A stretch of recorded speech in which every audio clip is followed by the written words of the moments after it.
The following is an OPB original series. Oregon Experience is a production of OPB in partnership with the Oregon Historical Society. Leading support for Oregon Experience is provided by the Harold and Arlene Schnitzer Care Foundation, Arlene Schnitzer and Jordan Schnitzer, and the Robert D. and Marcia H. Randall Charitable Trust, Fund for Lifelong Learning. Major support provided by the Clark Foundation. Additional support provided by the contributing members of OPB and viewers like you. Thank you.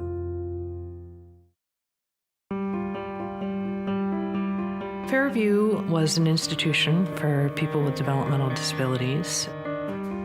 It is important to realize that these people are relatively happy in the facilities provided by the state of Oregon. I was lonesome.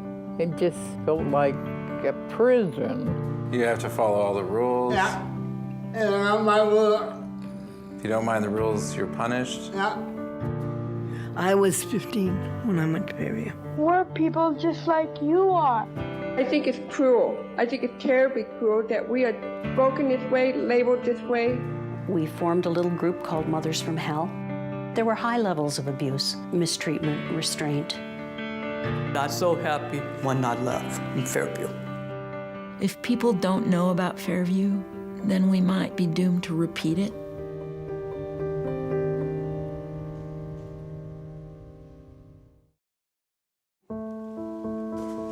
So these boxes came to my front porch, and it was kind of overwhelming to see cremated remains on my front porch. This is one of the canisters.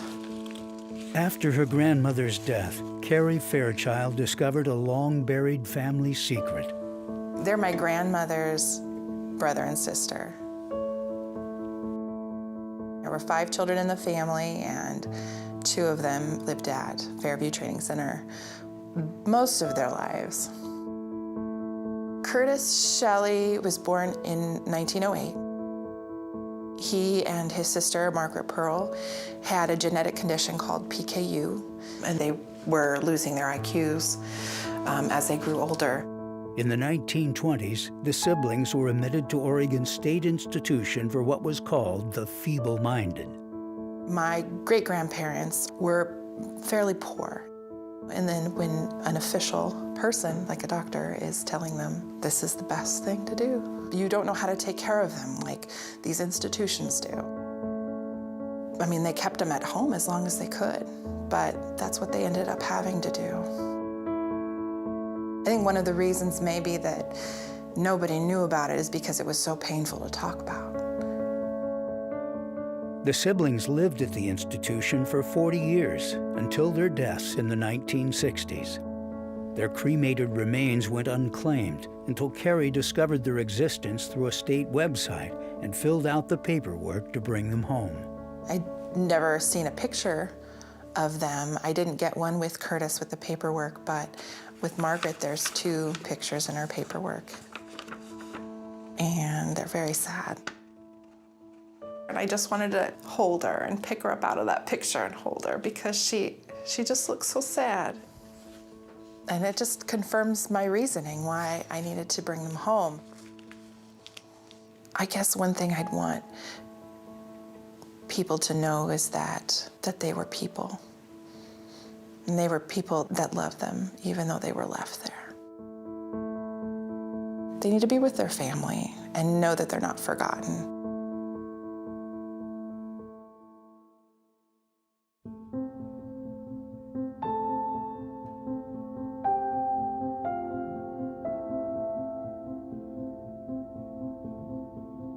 Institutions in their history were a place for a community to send somebody away. What was then called the Home for Feeble-Minded was essentially to separate folks that we today would perhaps refer to as developmentally disabled for training. Mental retardation is often detected early in life. It usually begins during pregnancy, at birth, or soon thereafter. Educational films like this one about Fairview Training Center promoted state institutions. Today, these images provide a glimpse into a world hidden away from society. Once detected, and the family agrees that their child needs institutional life, the local courts step in, or voluntary commitment may be arranged. After proper medical recommendation, the child is committed to Fairview.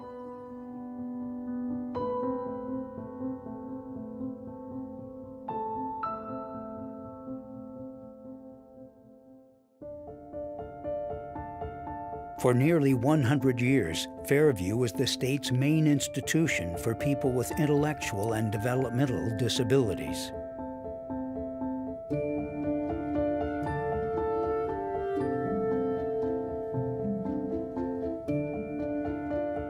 Fairview was acres and acres and acres. It was 28 cottages, I think. So it was really a big place. They had huge buildings.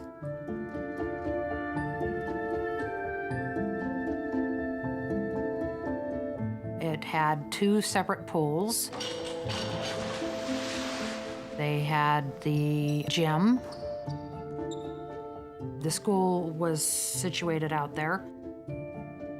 It was like walking a university campus.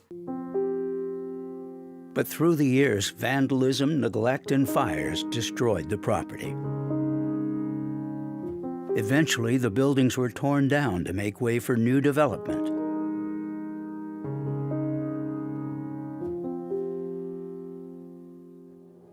But from 1908 until its closure in 2000, roughly 10,000 residents lived here.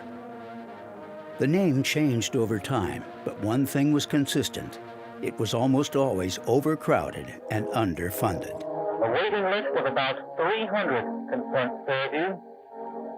A 2-year waiting period between the time of commitment and the actual admission of a patient to Fairview is not uncommon. Generally, the government paid for the patient's care, with families contributing what they could for clothing and personal items. Sometimes residents only stayed through their school years. Others lived here a lifetime. Many staff members spent their entire careers here and said they felt that the people they cared for every day were like family. But for some residents, Fairview was a prison. I've been here about 7 or 8 years. Linda Gear entered the institution as a teenager.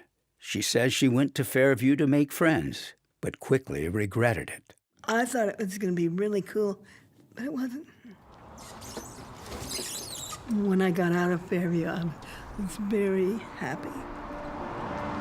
And it was like a whole new world opened up to me. Linda is just one of many former Fairview residents who now live on their own and have become self-advocates. I'll move there. But you guys are all his friends. Yeah. Speaking up about their disabilities and their experiences. We found out that Oregon got a special grant to help promote employment of people with disabilities. So, yay to Oregon. With the support of a translator, Laddie Reed is active in the community as a forceful voice for equal inclusion. But he says at Fairview, no one listened to him. A hell. It was a hell. There was nothing good. No. If you were to go there, One day. you probably went last one day.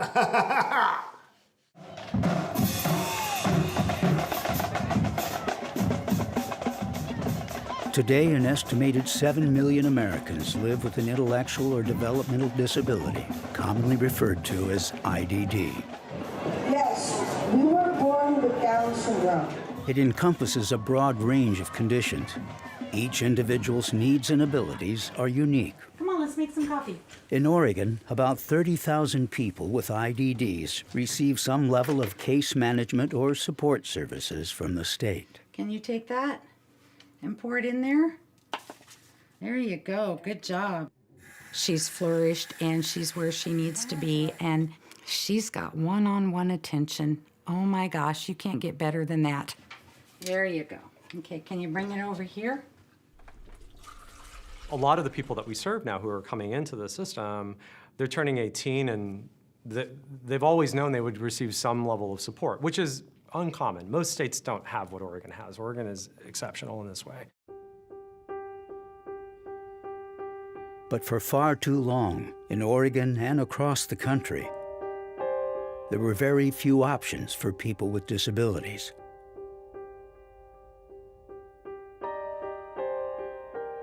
Labeled with archaic, often degrading terms, they were either put on display or hidden away from society entirely.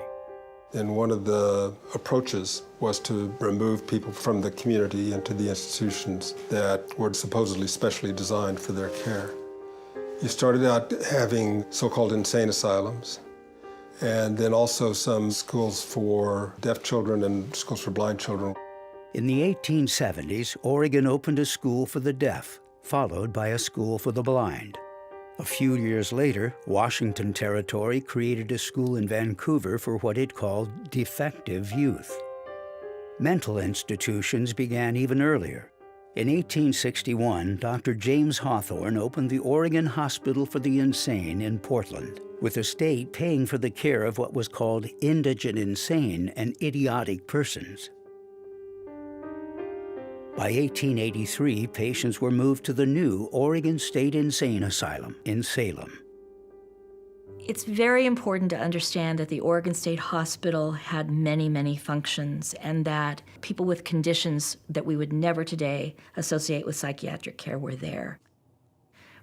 The definitions of what we today would call mental illness were very vague. People who were considered different could often be committed to the state hospital.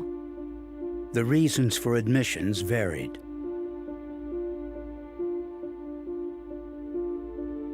And ultimately, it's where many people with disabilities ended up, including children as young as 4 years old. There was a movement among physicians and other activists to say, what about folks with developmental disabilities or developmental challenges? Should they be in the same institution as these many other people? Behind the asylum walls, disabled children were housed with adults, some with severe or violent mental illnesses. The state often had no other option, especially when children were abused or abandoned by their families. The time has come when the state should do something looking to the care and protection of feeble-minded children. In 1907, the state appropriated money for a new institution for the training and care of what it called feeble-minded, idiotic, and epileptic persons. The idea was that this would be a training institution so that those who were considered to be developmentally disabled would have training that they might be able to return to the community. The state purchased nearly 700 acres of farmland just outside of Salem. Inmates from the state prison provided labor to clear the land for a working farm and build the facilities, including an administration building, dormitories, a laundry, and boiler house, large enough for about 200 residential patients. The first one arrived on November 30th, 1908, 10-year-old Jack Crawford. Like most of the first arrivals, Jack had epilepsy. Epilepsy was uncontrolled and was actually considered one of the most incurable, dismal diagnoses to have. So some of the first admittees to Fairview were folks who had seizure disorders. Of the people admitted to the institution that first year, several were transfers from the state insane asylum. The oldest was 88, but most were under the age of 21, including Roy Fifield. A newspaper article reported on his condition when he was committed to the asylum at age 5. Roy has grown to the physical proportions of a youth of 18, while his mind has failed utterly in its growth. The hapless freak was taken into custody. But Roy wasn't there long. He was soon released, and his name was later listed in the same paper for making the school honor roll. 16-year-old Addie Taylor was another first arrival who was soon released to her mother, eventually marrying and having a family, living a far different life than if she had stayed in the institution. Basically, if you had a disability and couldn't advocate for yourself, you might wind up in Fairview at the time. I remember meeting 3 siblings, and they had grown up at Fairview. I'm not sure any of them had an intellectual disability, but their family was poor, their mom died, they were probably never real educated, so people assumed they didn't have a lot of mental capacity, and they were sent to Fairview. The story with families is complicated, I think. It was often an economic issue. A lot of these were poor parents from small towns all throughout Oregon. They would often write these letters saying, I really don't want to do this, but I don't know what else to do.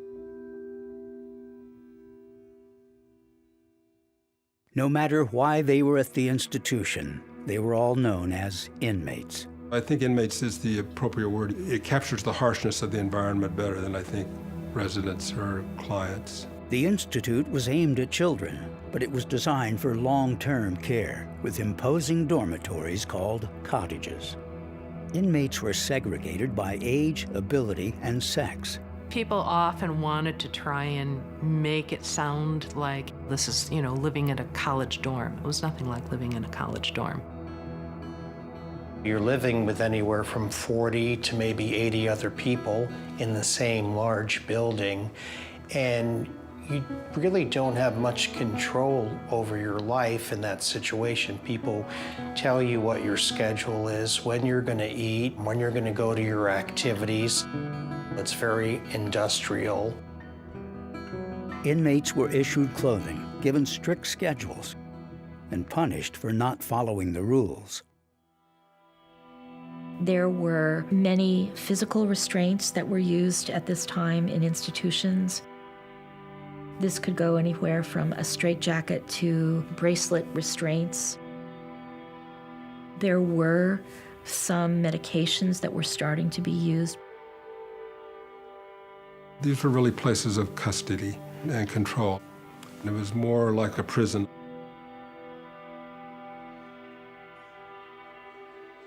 In 1910, the state was spending about 58 cents a day per person. The census that year lists about 180 inmates. Just over half were male. 75 students attended school. Lessons included math, reading, and personal hygiene. But officials considered the institution quasi-educational.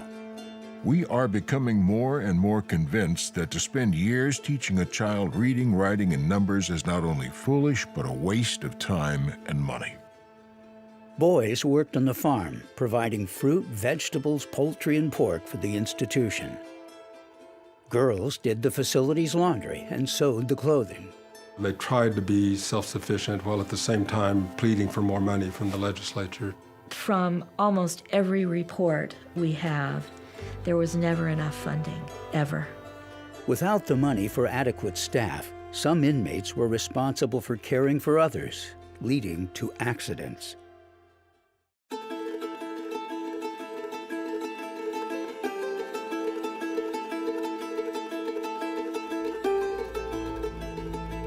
There were periodic investigations by grand juries. There were periodic investigations by journalists. But the day-to-day workings, there was not a lot of direct oversight. Reporter Margaret Scavlin wrote dozens of investigative reports about forced commitments, noting the majority of the children were from poor immigrant families. Poverty causes the social worker to regard a family with suspicion of feeble-mindedness. Following the reports, Oregon Governor Julius Meyer ordered an investigation, but not much changed. Instead, a movement grew to rid society of those considered defective. Once they have been born, defectives are happier and more useful in these institutions than when at large. But it would have been better by far, for them and for the rest of the community, if they had never been born. Films like this one promoted the idea of what was known as eugenics, as a way to control and improve society. Eugenics seeks to prevent the degeneration of the race and improve its inborn qualities.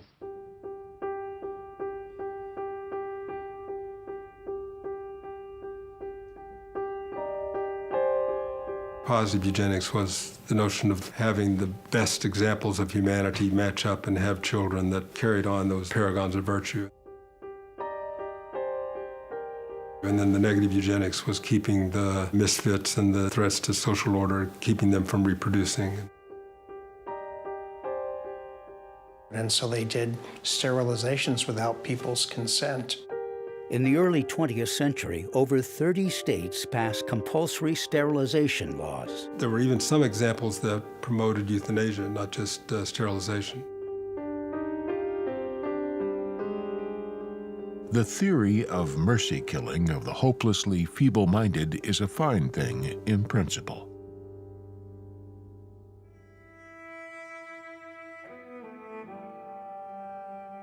The eugenics movement grew in the United States, but was taken to its most horrific extreme in Germany.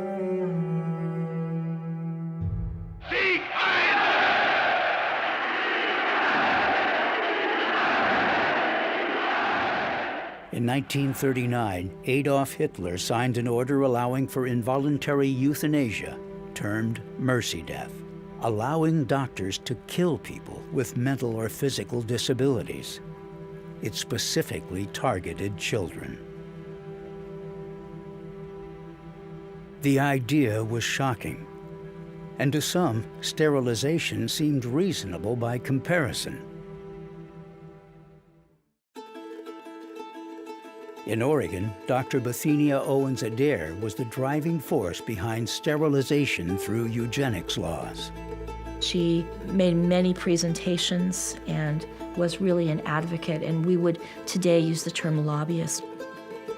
Owens-Adair was like a handful of other independent women leaders of the day, breaking trails throughout the West. As one of the region's first female doctors, she traveled the countryside serving the community. From Roseburg to Clatsop County in Portland, Dr. Owens-Adair cared for patients around the state. By the turn of the century, she was an active leader in progressive politics. She had a very strong role in Oregon, and she used her expertise and her reputation as a physician. She felt that women's suffrage, prohibition, and eugenics would improve society. She believed that it was humane to do so, that it was a way to say you can then be trusted to be in the community because you're not going to reproduce. Owens-Adair authored and promoted a eugenics law in 1907, but court cases and organized groups opposed the legislation at first.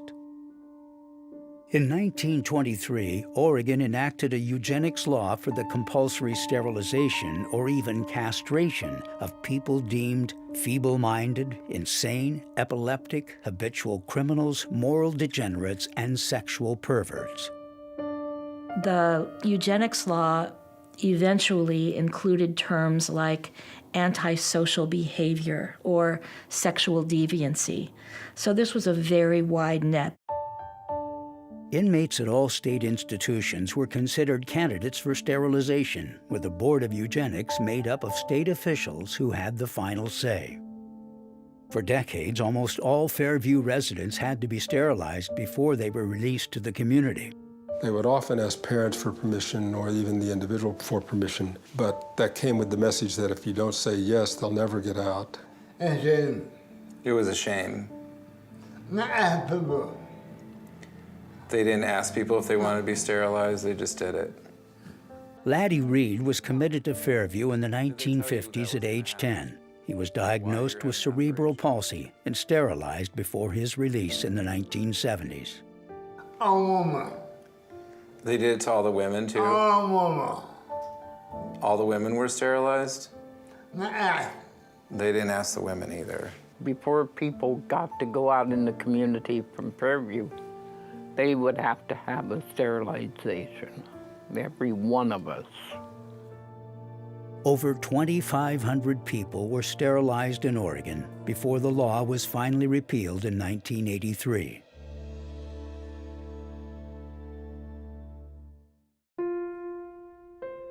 Through the years, residents endured many violations of personal and civil rights.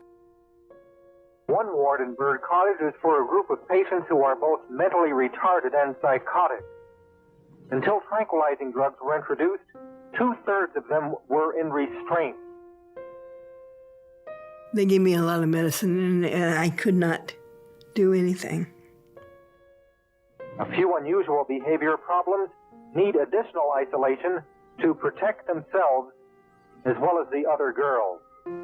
We all know about the film Cuckoo's Nest. Oh, me, Chief. Horrible things have happened to people in the words of sort of control and intervention. Open your mouth. The movie, One Flew Over the Cuckoo's Nest, was filmed at the Oregon State Institution. Based on the book by Oregon author Ken Kesey, it depicted his experiences working in an asylum. It included some of the most disturbing aspects of the institution, including shock treatments and worse. Are you ready?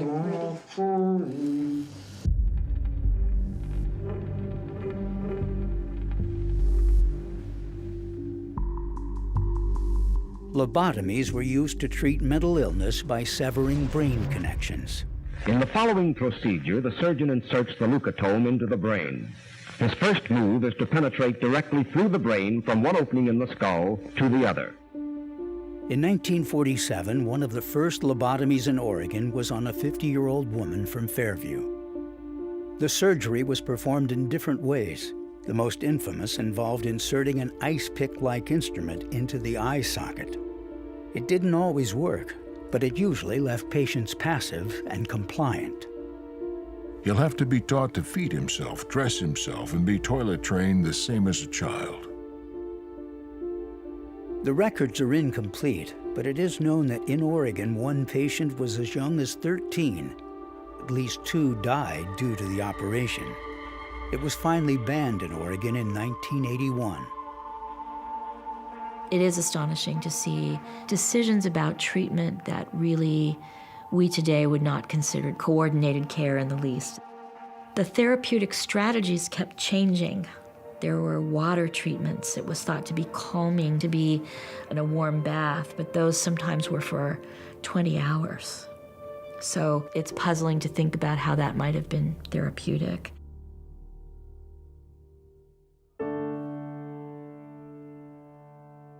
In those years, lack of adequate staff made quality care almost impossible.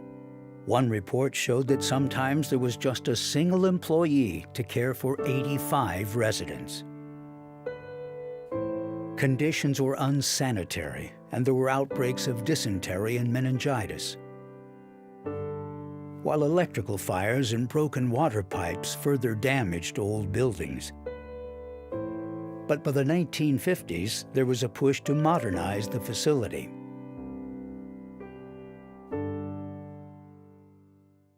Attaboy, Ramon.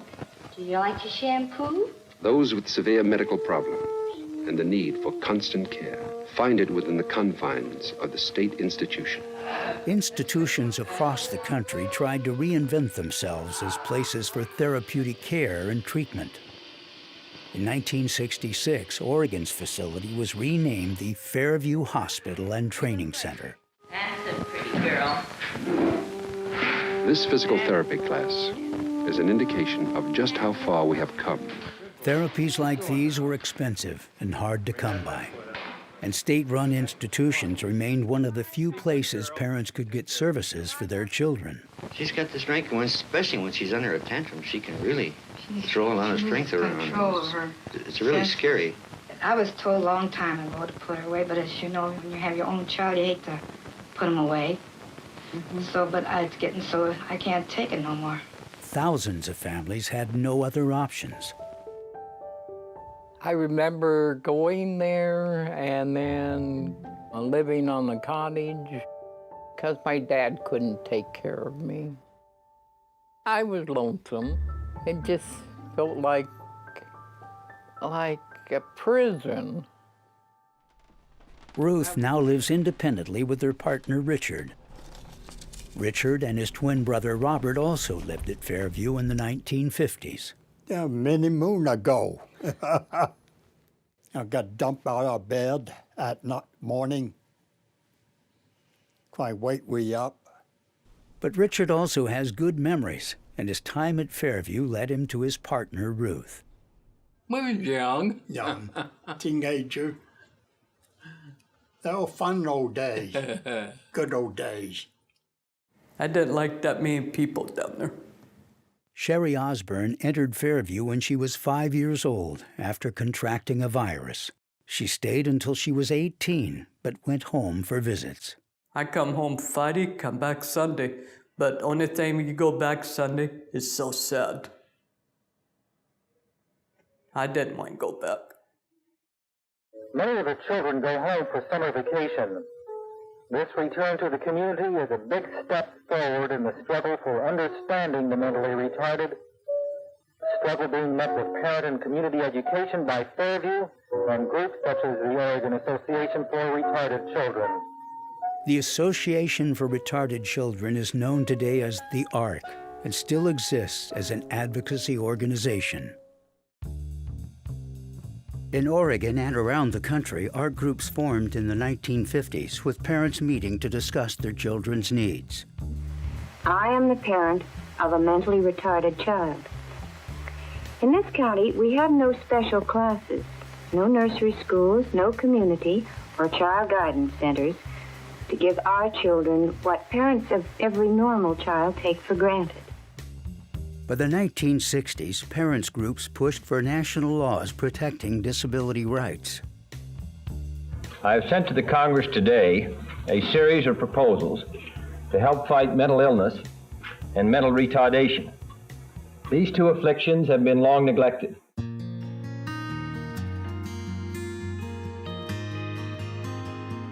I was just enamored with the idea that almost anybody could leave Fairview if we could figure out how to make it happen.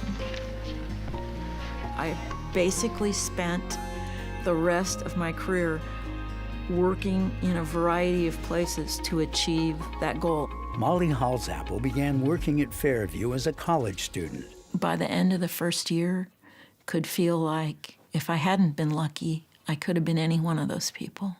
Molly has limited vision and cerebral palsy.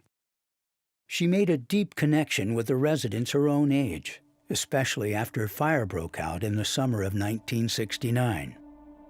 I was sleeping in the staff housing and an alarm went off. Bird Cottage was on fire. It housed nearly 200 people, many with multiple disabilities. It broke out at 3 o'clock in the morning, and all I could do was sit up on my bed and, I want my mommy. By the time we got there, it was pretty engulfed in fire. People with the most severe disabilities were in adult-sized cribs, so big that they could not fit through the doors, leaving many residents trapped. You could not wheel the crib through the door, so you had to take the crib to the door and then pick the person up and take them out, which was appalling and scary. They got us out all right. And been 16 years old, and yeah, it was really scary. 3 residents died in the fire. Another 9 were injured.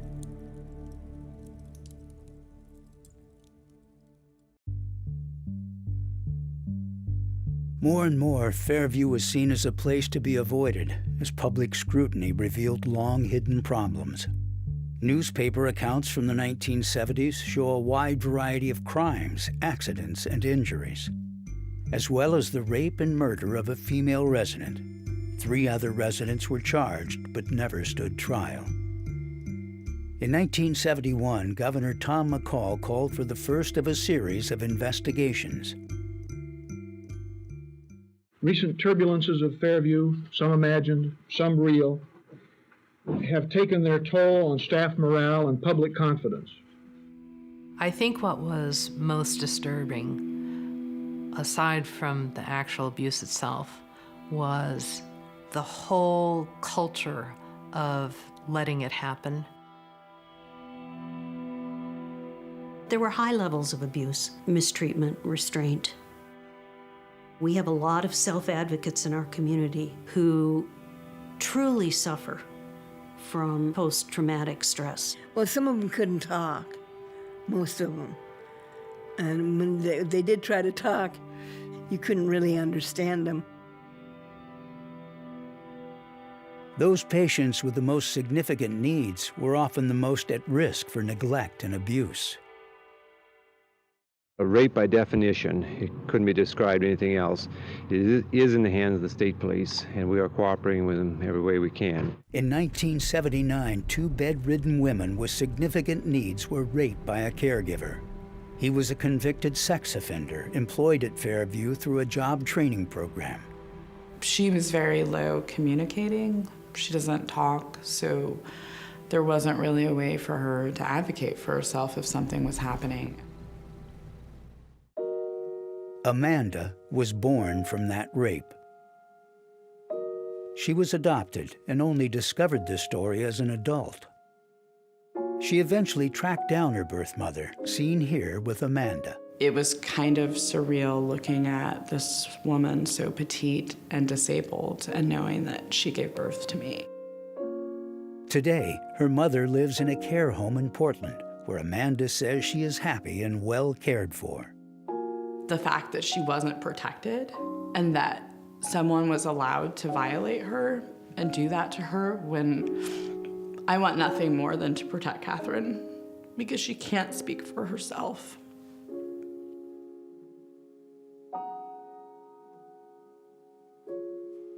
Catherine is such a blessing to our family, and I think there's a lot of Catherines out there that can be blessings to their families. The same year, 1979, another teenage resident disappeared. The body of Janie Landers was found near Silver Falls State Park. The evidence clearly points and supports that on March 9, 1979, Gerald Kenneth Dunlap murdered Janie Landers. In 2017, the state police announced they had solved the cold case. DNA evidence indicated the killer was a Fairview employee with a previous record of rape. I'm glad that we were able to bring the family some closure on this. They waited an awful long time to finally figure out what happened to Janie, and I was glad that we were able to bring that to her. How many times do you think you ran away while you were at Fairview? More than I could count. He did more than I did. These oral histories were recorded not long after the institution closed. They document residents' memories of their time at Fairview. I thought, bars on the windows, I couldn't go anyplace. They do anything to us. They could slap us, they could hit us, or they could do anything to us. I was fighting these people off, and I got full restraints. I got the wet sheet. Scald? Scald them with hot water. Wow. They did. So most of the girls, if they don't behave themselves, they get in there and scald them. Hot water. Phil Ferguson interviewed former residents about their experiences. Do you have any good memories of Fairview? Mm-mm. It was part of a project he and his wife Diane worked on to research and record the stories of Fairview. The stories about the punishments, the terrible food, the hard work taking care of people with more significant disabilities in some of the cottages. I found it fascinating to listen to them and how strong their memories were of some of those stories. I think us girls were scared. Yeah. You know, we were frightened and scared. If we say something, tell on somebody, we would get, in trouble. The issue is both professional and personal for the Fergusons.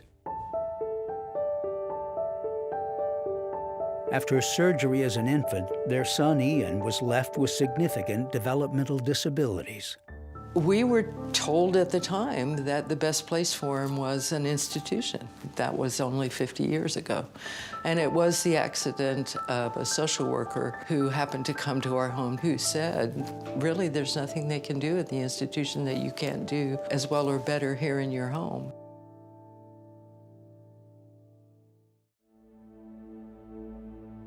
In fact, exposés revealed that some institutions were doing the bare minimum to care for residents.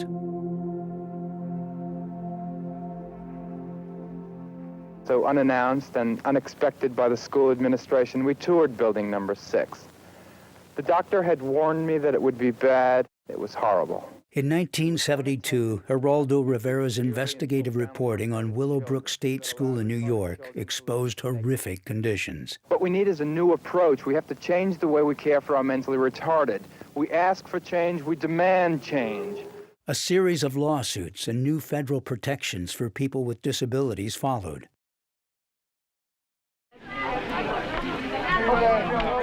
In Oregon, families and residents were also demanding change.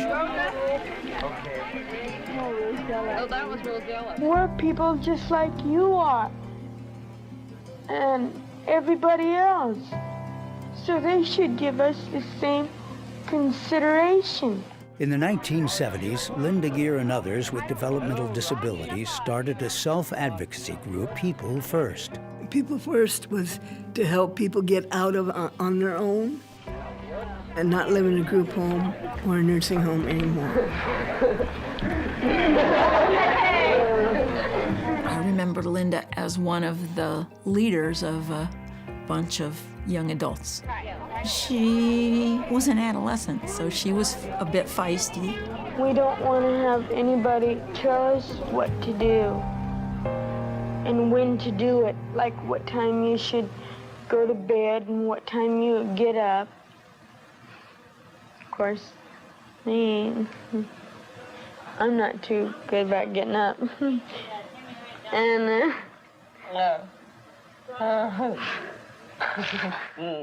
People First held its first convention at Ottercrest in 1974.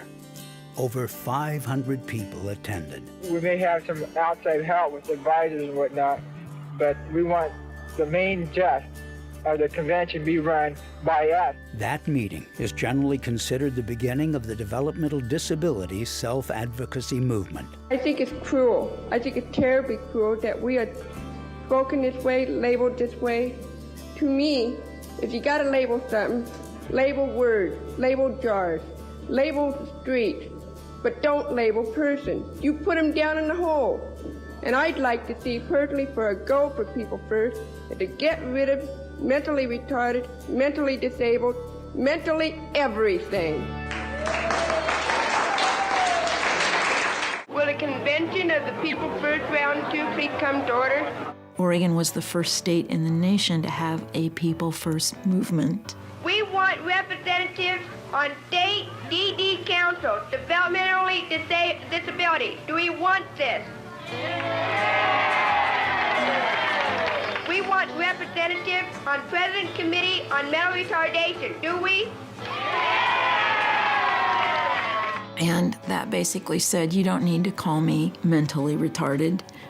You don't need to call me other names. I am a person first.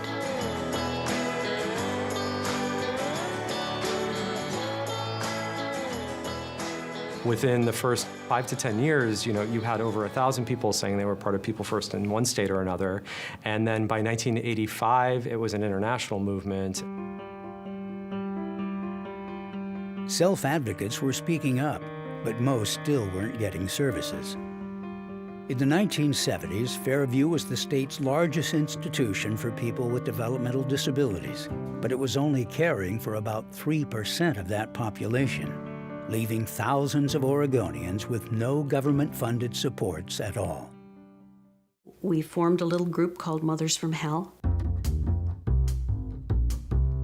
And I was to go down to the legislature and be a parent advocate. Parent groups pressured the legislature for better services in the community. They also need to be able to go out in the community and live. And a group home is a safe environment to try that. What should we start first? The hamburger first. Okay. Lawmakers responded, asking the federal government for more flexibility in how Medicaid dollars could be spent. Oregon was the first state to apply for a waiver that said, we'd like to use those same funds that we would be using for people in institutions and use them for people living in the community so that they don't have to go to an institution. That was a big game changer. At the same time, Fairview began facing a series of lawsuits. The ARC of Oregon filed a lawsuit against the state and then filed a federal lawsuit with the Department of Justice. The U.S. Department of Justice came and did an investigation at Fairview and found conditions that were very abusive. The federal government decertified the facility and withdrew millions of dollars in funding after an investigation revealed Fairview to be abusive and unsafe.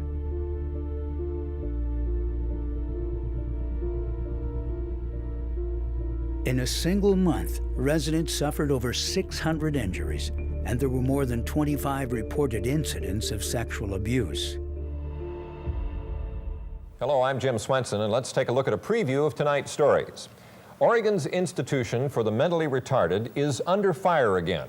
The federal government has demanded the state make changes, but will the plan get the job done? The courts ordered Fairview to implement a comprehensive plan of correction, calling for the hiring of hundreds of new staff. I started in 1985. The era changed at that point for Fairview, with all the new lawsuits coming in. And we were to monitor programs, review incident reports, just try to be in compliance with things at that point.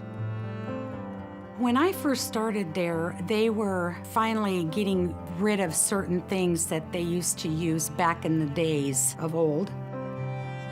It was the end of the use of straitjackets. Helmets were only used for patients that would fall. Everybody was working so hard to be better, and that was the goal of everyone.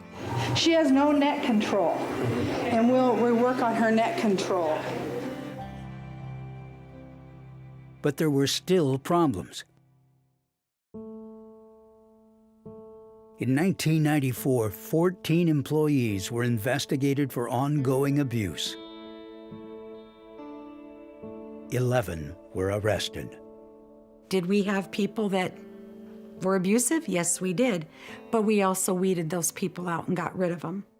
Teresa Messner and her sister both worked at Fairview, where a third sister, Thelma, was a resident. Fairview had everything there. I mean, doctors, nurses, dentists, neurologists, they were all there on campus.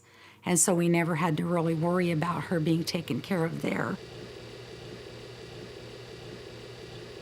They were part of a Parent and Guardians Association that pushed back on plans to move residents into the community. Besides being the chairman of the Fairview Parents Association, Bob Ogan and his wife also have concerns for their own mentally retarded daughter who lives at Fairview. Most of the parents that I hear are saying, we have not found anything in the community that is superior to Fairview. And why should we accept something less than what we already have? With more and more mentally retarded Oregonians being deinstitutionalized, there's a growing need for effective training programs and quality living conditions. But is the state meeting the needs of society's retarded? A lot of the group homes out there weren't ready to house them and even know what to expect when they had behaviors in medical crisis. There was a lot of individuals out there that suffered because of that.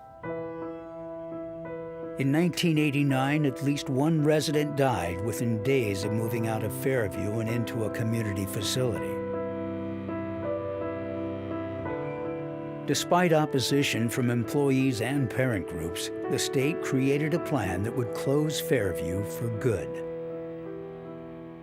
It was as difficult, I think, for employees to see the institution change as it was for families. For many of them, several generations worked at Fairview. It was their world. It was their community. I loved it there. If they wouldn't have closed it, I would have retired there myself. Closing the institution meant drastic changes for thousands of Oregonians that depended on Fairview on some level. Nothing about it was simple. My job was to close Fairview. Our lives were a lot of meetings. People were listened to. It wasn't consensus all the time, but I think it was important that their voices were a part of all of the development. We'd have intense conversations, arguments, providers and families and the state, but we all had the same vision. It took over 10 years to close the institution, and so you have lots of versions of what went on and what pushed it. I think what really pushed it over the edge was the cost. Different groups debated the numbers, but officially the state determined it was spending over $200,000 per resident each year, and that community-based care would be cheaper. Aside from the money, it's just the right thing to do. People are having a way better quality of life in the community. For years, the state worked with teams of community groups to find new homes for residents, along with the services and caregivers they would need to be successful. We did plans for every single person there, got to know what's important to them, what's important for them, and where are their families in the community, so where would they move back to. Thelma moved out in December of 1999, and she was the last one on the cottage. She moved to the group home. It was a scary, scary time. The group home didn't work, and her family removed her.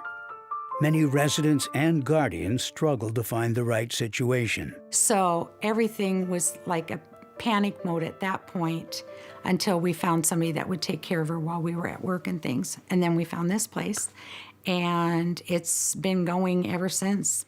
Say, coffee time. Tea time. That's what she calls coffee, is tea.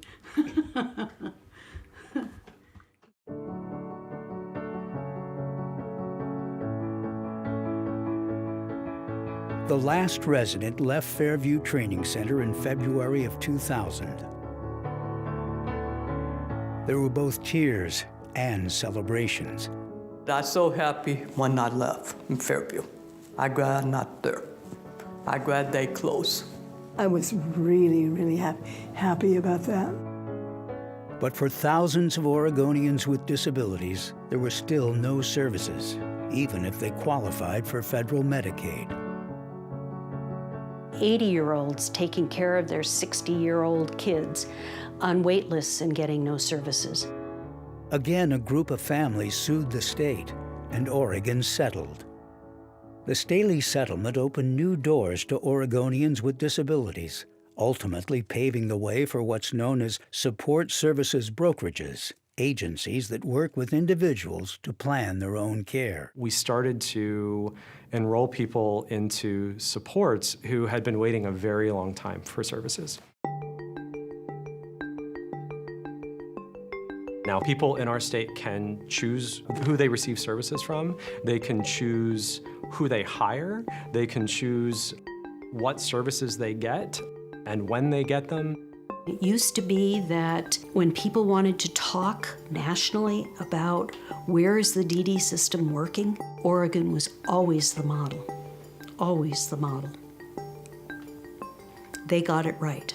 And so now the conversation is really about what do you want to do with your life? I like to live alone. It's kind of fun. I felt good that I got to leave. Former Fairview residents Ruth and Richard are now self-advocates and have been working with the group People First for decades. People First banner I made. I did a good job. And then I decided I wanted to be a president of People First of Oregon, and I got elected, and I did. For Ruth, self-advocacy is an important way to share her story and speak out for all those with disabilities. I was one of these people who got sterilized. My dad and I had to sign a paper that I did not understand until afterwards. I did not have a choice.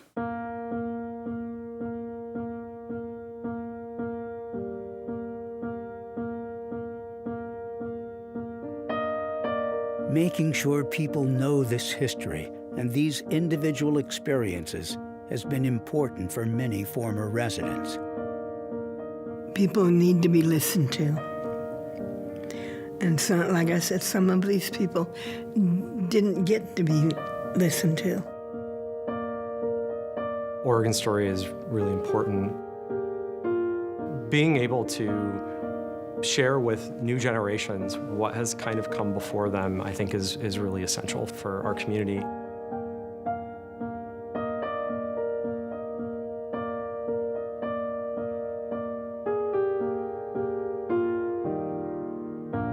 Before the Fairview Training Center was torn down, some young people from a local social justice organization toured the site to share their impressions for a video they produced. This place is like shame for the kids. I don't want to be locked up. It's very sad. Hi, everybody. They are some of the next generation of self-advocates. I'm still learning what it means to have Down syndrome. People like me are very passionate about fitting in and not to put a label on it. I wanted to say, don't limit me and don't limit yourself. We can do this. Just treat us like people, like human beings, because that's what we are, human beings. There's more about In the Shadow of Fairview on Oregon Experience Online. To learn more, visit opb.org.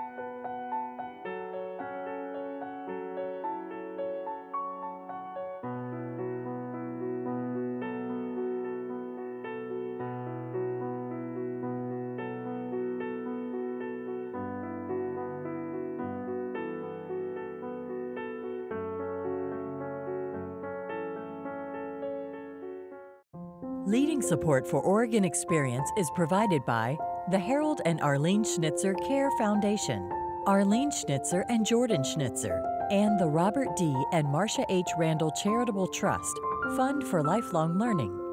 Major support provided by the Clark Foundation. Additional support provided by the contributing members of OPB and viewers like you. Thank you.